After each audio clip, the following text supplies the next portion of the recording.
Good morning student. आज का अपना टॉपिक है मौसम एवं जलवायु का पार्ट नंबर 4।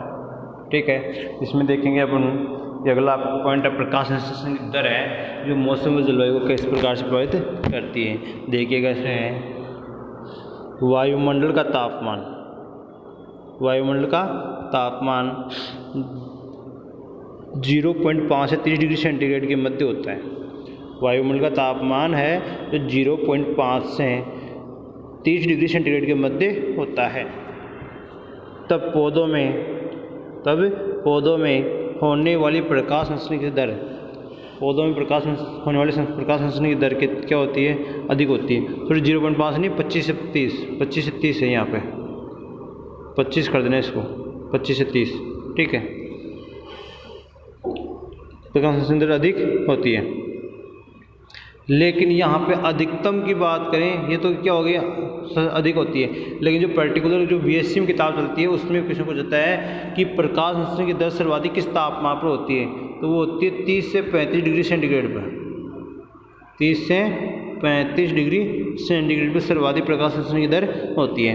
ठीक है, लेकिन अपनी 11th में कौन सा है? 25 से 30 डिग्री सेंटीग्रेड होता है। क्लियर? देखिएगा इसमें, लेकिन 30 डिग्री सेंटीग्रेड की दर से अधिक होने पर, लेकिन 30 डिग्री सेंटीग्रेड तापमान से अधिक होने पर प्रकाश संश्लेषण की दर क्या होने लगेगी? घटने लग जाती है, मतलब कम होने लग जाती है। फिर अधिक तापमान होने पर पौधे की श्वसन गति भी बढ़ जाती है। अधिकतम तापमान होने पर पौधे की श्वसन गति भी बढ़ जाती है। क्लियर? अगला पॉइंट है वर्दी हार्मोन्स का प्रभाव। वर्दी हार्मोन्स का प्रभाव या वर्दी हार्मोन्स का प्रभाव देखो, जब फसलों के लिए इष्टतम तापमान होता है, इष्टतम कम तो क्या होता है? अनुकूल। इष्टतम तापमान होता है तब पादप वर्दी हार्मोन्स की सक्रियता क्या होती है? बढ़ जाती है, मतलब ज़्यादा हो जाती है, जिससे पादप की वृद्धि अधिक होती है। जिससे क्या होगी? पादपों की वृद्धि अधिक होती है। क्लियर? अगला पॉइंट है पौधों की वृद्धि पर प्रभाव। इसमें देखिए क्या होता है, किसी फसल की अंकुरण,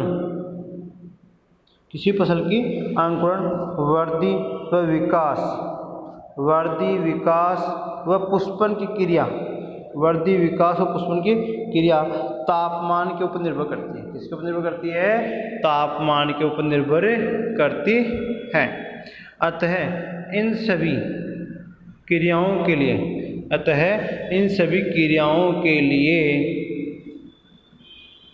अनुकूलतम तापमान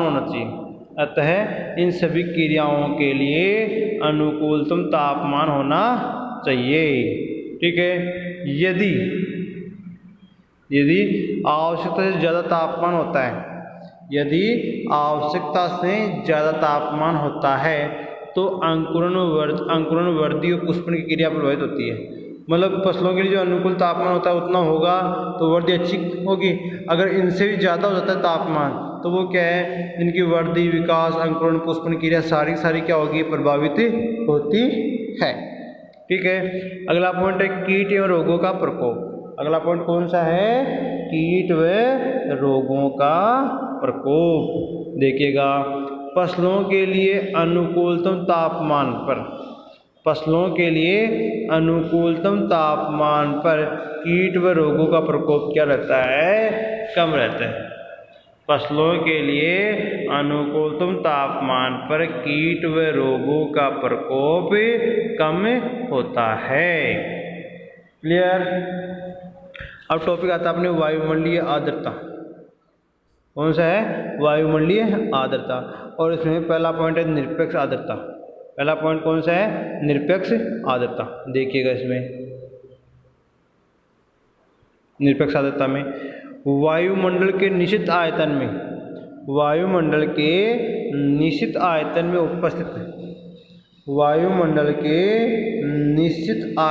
में उपस्थित आर्द्रता की मात्रा को उपस्थित आर्द्रता की मात्रा को निरपेक्ष आर्द्रता कहते हैं। क्या कहते हैं? निरपेक्ष आर्द्रता कहते हैं। ठीक है, इसे प्रति ग्राम प्रति घन सेमी में, इसे प्रति ग्राम प्रति घन सेमी में व्यक्त करते हैं। इसे निरपेक्ष आर्द्रता को देखिएगा फिर। इसके द्वारा वायु की वास्तविक आर्द्रता, इसके द्वारा वायु की वास्तविक आर्द्रता ज्ञात की जाती है। किसके द्वारा? निरपेक्ष आर्द्रता के द्वारा। इसके द्वारा वायु की वास्तविक आर्द्रता ज्ञात की जाती है। यह तापमान बढ़ने के साथ साथ परिवर्तित होती रहती है। ठीक है, ये फिर है सापेक्ष आर्द्रता। निरपेक्ष के बाद में कौन सी है? सापेक्ष आर्द्रता। इसको आपेक्षिक आर्द्रता भी कहा जाता है। देखिएगा, यह वायुमंडल की आर्द्रता को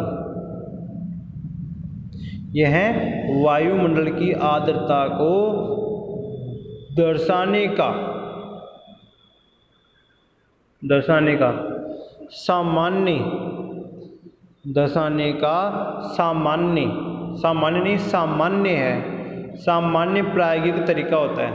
सामान्य प्रायोगिक तरीका होता है।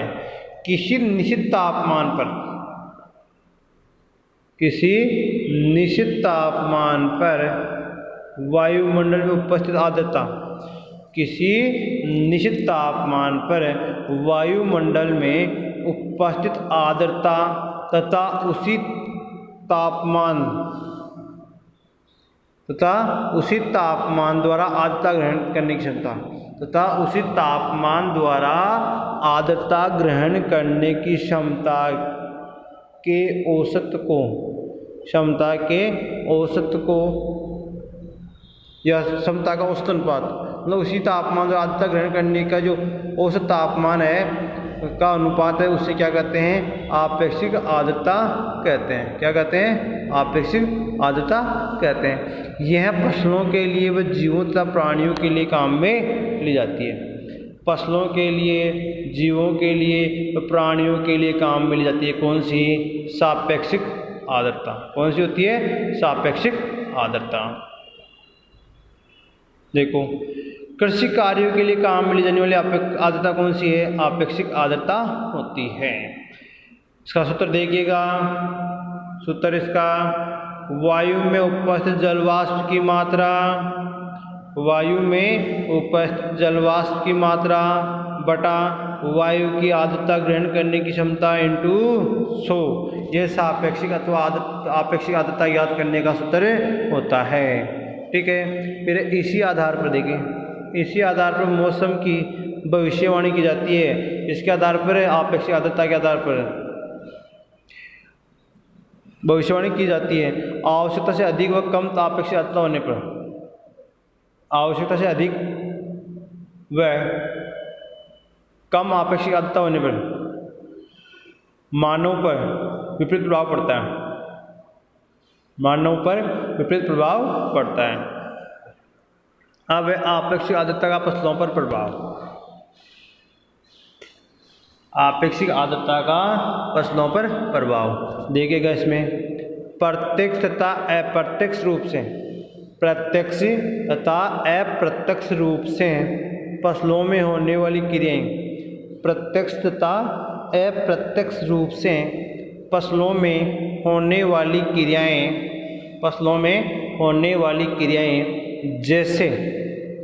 जैसे पौधे की वृद्धि, परागण की क्रिया, प्रकाश संश्लेषण की दर आदि प्रभावित होती है। क्लियर? शुष्क क्षेत्रों में आपेक्षिक आर्द्रता कम होने का, शुष्क क्षेत्रों में आपेक्षिक आर्द्रता कम होने के कारण वाष्पोत्सर्जन की दर बढ़ जाती है। क्या होता है कि शुष्क क्षेत्र होता है वहाँ पे आपेक्षिक आर्द्रता क्या होती है, कम होती है, जिसके कारण वाष्पोत्सर्जन की दर क्या होती है, बढ़ जाती है। क्लियर। फिर है अधिक आर्द्रता होने के कारण, अधिक आर्द्रता होने के कारण कोशिकाओं का स्फीति दाब, अधिक आर्द्रता होने के कारण कोशिकाओं का स्फीति दाब बढ़ जाता है। कोशिकाओं का स्फीति दाब क्या होता है, बढ़ जाता है, जिस कारण कोशिकाओं का आकार, जिस कारण कोशिकाओं का आकार बढ़ जाता है एवं वाष्पोत्सर्जन की दर क्या होती है, कम हो जाती है। क्या है, कोशिकाओं का आकार तो बढ़ जाता है और वाष्पोत्सर्जन की दर क्या हो जाएगी, कम हो जाती है। फिर देखिएगा अधिक तापमान होने पर, अधिक तापमान होने पर प्रकाश संश्लेषण की दर कम हो जाती है। अधिक तापमान होने पर प्रकाश संश्लेषण की दर कम हो जाती है, जिस कारण पौधे का पूर्णतः विकास नहीं हो पाता। क्या है, कुल मिला के अधिक तापमान होने पर, अधिक तापमान होने पर प्रकाश संश्लेषण की दर क्या होती है, कम हो जाती है, जिस कारण पौधे का पूर्णतः विकास नहीं हो पाता। ठीक है। फिर फसलों के लिए अनुकूल आपेक्षिक आर्द्रता होने पर, फसलों के लिए अनुकूल आपेक्षिक आर्द्रता होने पर परागण की क्रिया बढ़ जाती है। अनुकूल आपेक्षिक आर्द्रता होने पर परागण की क्रिया बढ़ जाती है। क्लियर। फिर अधिक वायुमंडलीय आपेक्षिक आर्द्रता होने पर, अधिक वायुमंडलीय आपेक्षिक आर्द्रता होने पर वाष्पोत्सर्जन की क्रिया, अधिक वायुमंडलीय आपेक्षिक आर्द्रता होने पर वाष्पोत्सर्जन की क्रिया कम होती है। वाष्पोत्सर्जन की क्या क्रिया कम होती है, जिस कारण पौधों में पोषक तत्वों की क्रियाशीलता प्रभावित होती है। जिस कारण पौधों में जो पोषक तत्वों की क्रियाशीलता होती है वो क्या हो जाती है, प्रभावित हो जाती है। अधिक आपेक्षिक आर्द्रता होने पर, अधिक आपेक्षिक आर्द्रता होने पर कीट व रोगों का प्रकोप अधिक होता है। क्या है, अधिक आपेक्षिक आर्द्रता होने पर कीट व रोगों का प्रकोप अधिक होता है। क्लियर। फिर है फसलों के लिए अनुकूलतम आपेक्षिक आर्द्रता रहने के कारण, फसलों के लिए अनुकूलतम आपेक्षिक आर्द्रता रहने के कारण फसलों की उपज में वृद्धि होती है। क्या होती है, फसलों की उपज में वृद्धि होती है अनुकूलतम आपेक्षिक आर्द्रता होने पर। अब आता है टॉपिक वर्षण या जलवाष्प का संघनन। वर्षण या जलवाष्प का संघनन मतलब जो वायुमंडल में जो जलवाष्प किस रूप में मर्यादा धातु प्राप्त है उसके बारे में अपना अध्ययन करते हैं। देखिएगा इसमें वायुमंडल में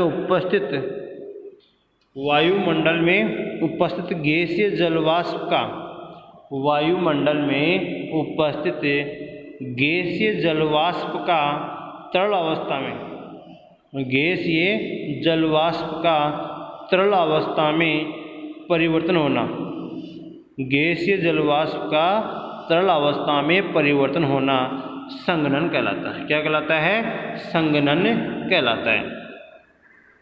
संघनन की प्रक्रिया, संघनन की प्रक्रिया वायुमंडल में निहित, संघनन की प्रक्रिया है जो वायुमंडल में निहित सापेक्ष आर्द्रता पर निर्भर करती है। संघनन की प्रक्रिया वायुमंडल में निहित निहित मतलब होता है उपस्थित सापेक्षिक आर्द्रता पर निर्भर करती है। जब वायुमंडल में सापेक्षिक आर्द्रता 100% होती है, जब वायुमंडल में सापेक्ष आर्द्रता 100% होती है तो उस वायु को संतृप्त वायु कहते हैं। क्या कहते हैं, तो उस वायु को संतृप्त वायु कहते हैं। अब आता है संघनन के रूप, संघनन के रूप, और संघनन के रूप में पहला ये है ओस। पहला पॉइंट कौन सा है, ओस। ठीक है, मीनिंग होती है ड्यू, मीनिंग क्या होती है, ड्यू। देखिएगा धरातल के निकटवर्ती, धरातल के निकटवर्ती वायुमंडल में उपस्थित, धरातल के निकटवर्ती वायुमंडल में उपस्थित जलवाष्प के प्रत्यक्ष संघनन, वायुमंडल में उपस्थित जलवाष्प के प्रत्यक्ष संघनन द्वारा रात्रिकाल के समय, प्रत्यक्ष संघनन के द्वारा रात्रिकाल के समय विकिरणों के द्वारा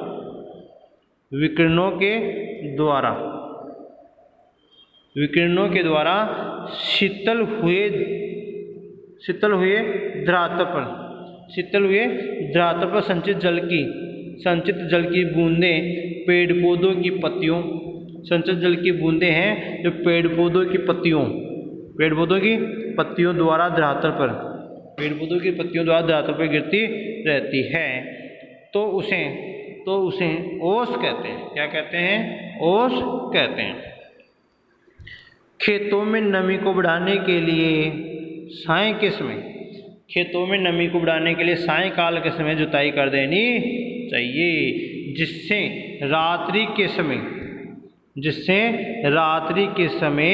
वायुमंडल में उपस्थित जलवाष्प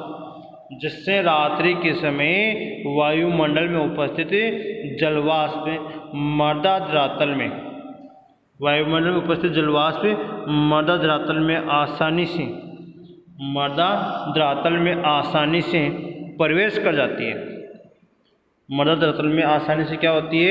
प्रवेश कर जाती है तथा सूर्य उदय के समय जुताई किए गए